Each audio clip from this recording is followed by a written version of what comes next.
27/4/2025 வரதானம் விஸ்வ கல்யாணகாரிக்கான உயர்ந்த நிலையில் நிலைத்திருந்து விநாச லீலைகளை பார்க்கக்கூடிய சாட்சி பார்வையாளர் ஆகுக.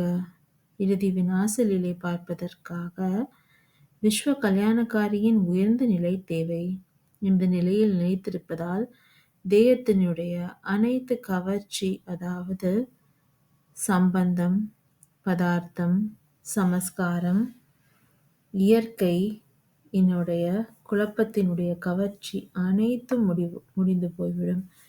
எப்பொழுது அப்படிப்பட்ட நிலை இருக்குமோ அப்பொழுது சாட்சி பார்வை உருவாக்கி உயர்ந்த நிலையில் நிலைத்திருந்து சாந்திக்கான சக்திக்கான கிரணங்களை அனைத்து ஆத்மாக்களுக்கும் கொடுக்க முடியும். ஓம் சாந்தி.